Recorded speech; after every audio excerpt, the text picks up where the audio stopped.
जय श्री कृष्णा मित्रों।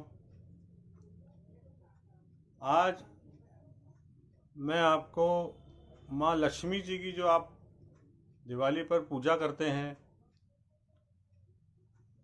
उस पूजा में माँ का जो फोटो होता है या माँ की जो तस्वीर होती है,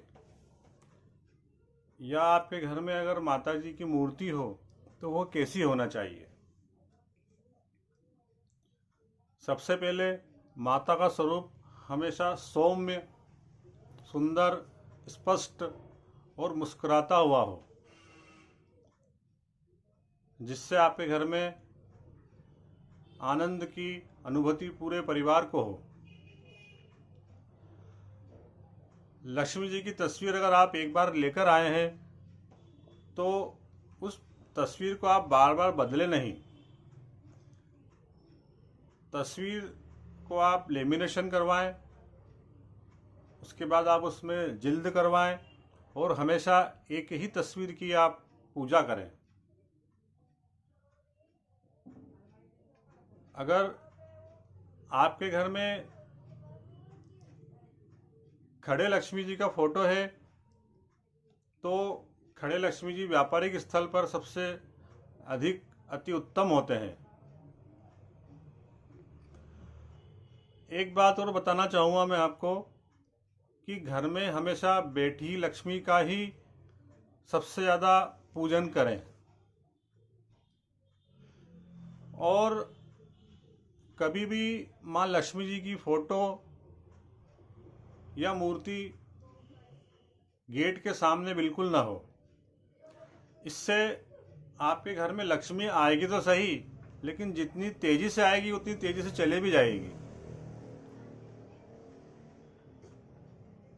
इसलिए कभी भी माता जी का फोटो या मूर्ति कभी गेट के सामने या ऑफिस के सामने या व्यापारिक स्थल में मुख्य द्वार के सामने बिल्कुल नहीं लगाएं।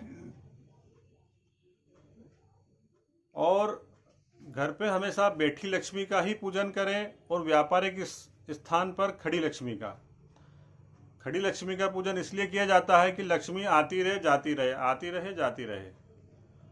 और घर पे बैठी लक्ष्मी कि आप एक बार व्यापारिक स्थल से घर पे आप लक्ष्मी को लाए हैं, नगद पैसा कुछ लाए हैं, तो आप वो हमेशा आपके घर में टिका रहे।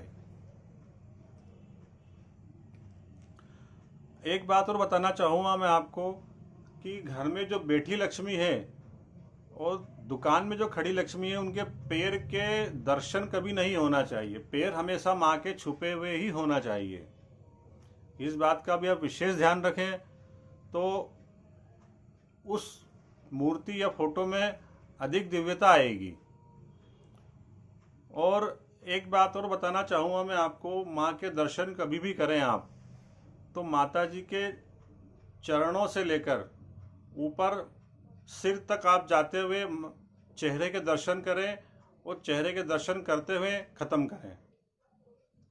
कभी भी माता के दर्शन ऊपर से नीचे की तरफ कभी नहीं करना चाहिए। लक्ष्मी जी हमेशा ऊपर चढ़ती हुई अच्छी लगती है, पैसा आता हुआ ही अच्छा लगता है, सुख संपन्नता आती हुई अच्छी लगती है। अगर आपके घर में मूर्ति हो और अगर वो पीतल की हो तो अति उत्तम। और मूर्ति में एक बात का विशेष ध्यान रखें कि मूर्ति अंदर से पोली या खोखली नहीं हो। मूर्ति हमेशा ठोस होनी चाहिए और एक अंगूठे से छोटी कभी नहीं हो, और एक बिल्लास से बड़ी भी नहीं होना चाहिए। एक बात और बताना चाहूँगा कि माँ के साथ में अगर भगवान विष्णु हो तो उस घर में अति उत्तम। फोटो भी हो तो भगवान विष्णु के साथ में हो माँ लक्ष्मी का फोटो, तो सोने पे सुहागा होता है। एक बात उसके अंदर और आप ध्यान रखना, माँ का जो चतुर्भुज रूप है, 4 भुजाएं हैं, जिसमें माता 2 हाथ में कमल के फूल हैं, एक हाथ से आशीर्वाद दे रही है माँ, और एक हाथ से माता आपके घर में धन लक्ष्मी की वर्षा कर रही है। तो जिस हाथ से माँ धन लक्ष्मी की वर्षा कर रही है वो हाथ खाली ना हो। उस हाथ से माता के फोटो में से धन नीचे गिरता हुआ जरूर होना चाहिए।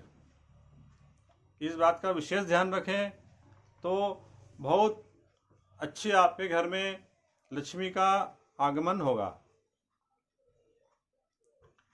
लक्ष्मी जी के फोटो के पीछे 2 हाथी सूंड उठाते हुए हो और सूंड उठाने के बाद अगर उसमें पानी का अगर फव्वारा से अगर माता का स्नान करा रहे हो तो वो फोटो भी अति उत्तम होता है।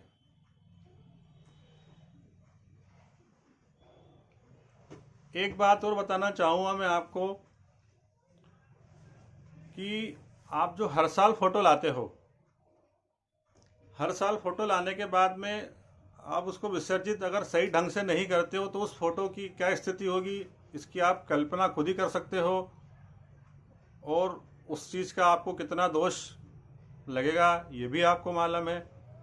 इसलिए दोस्तों मैं निवेदन करता हूँ कि एक फ़ोटो लाएं और उसे आप लेमिनेशन करा लें या कांच में जिल्द करवा लें और हमेशा एक फ़ोटो की ही हमेशा हर साल पूजा करें। दीपावली के बाद दीपावली से आप रोज़ माँ लक्ष्मी को श्री सूक्त या कनकधारा स्तोत्र का पाठ माँ जगदम्बा को आप अवश्य सुनाएं। इससे माँ लक्ष्मी जी आप पर हमेशा प्रसन्न और आपको भरपूर आशीर्वाद देगी।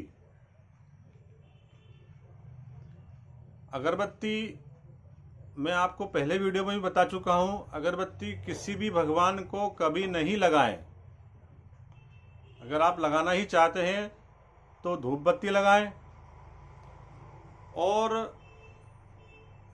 शुद्ध घी का दीपक घर में लगाएं, माँ लक्ष्मी जी को लगाएं।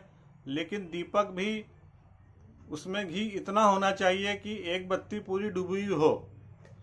ऐसा नहीं कि आधी आधी घंटे, एक एक घंटे, 2 घंटे तक बत्ती जल रही हो। 5 मिनट 10 मिनट तक बहुत।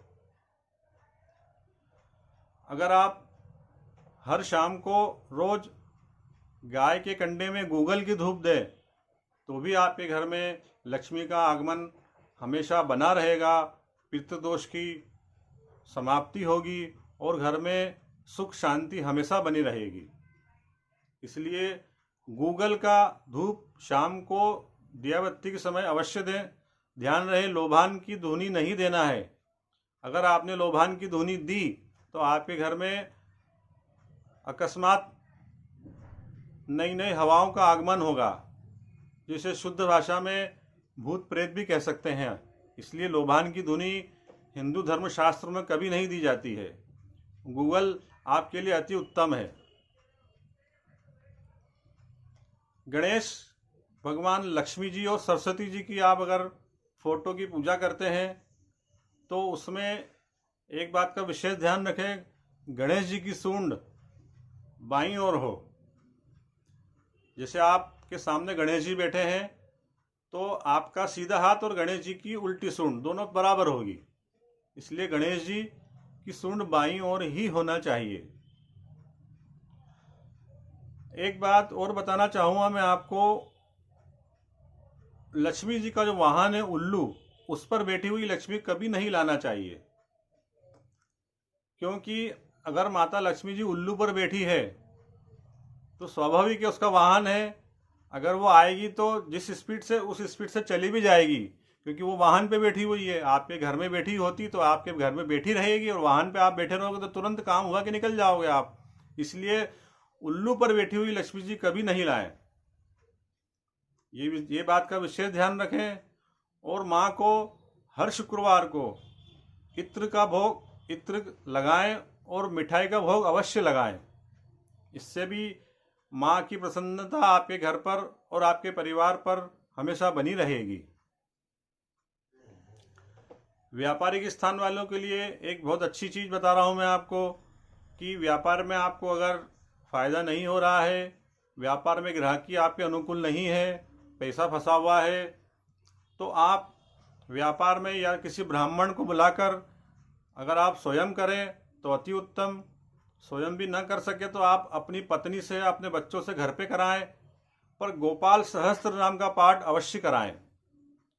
इससे आपके घर में माँ लक्ष्मी जी का आगमन होगा और माँ लक्ष्मी जी की कृपा आप पर हमेशा बनी रहेगी। अमावस के दिन मैं आपको एक बात और बताना चाहूँगा दिवाली पर, कि दीपावली पर आप सबसे पहले सुबह सुबह सेंधा नमक और गौमूत्र से पूरे घर का पोछा लगाएं, तो आपके घर की सारी नेगेटिविटी उस दिन अवश्य खत्म होगी। और अगर आप हर शनिवार को लगाते हैं तो और अति उत्तम है। ध्यान रहे, गुरुवार को पोछा कभी नहीं लगाना चाहिए। मित्रों, दिवाली के लिए मैं आपसे ये नई जानकारी लेकर आया हूँ और मैं आपसे उम्मीद करता हूँ कि ये मेरा वीडियो आपको ज़रूर पसंद आया होगा। और इसके बाद मैं आपके लिए एक और नई जानकारी लेकर आऊँगा। तब तक के लिए जय श्री कृष्णा, जय हिंद, जय माता की।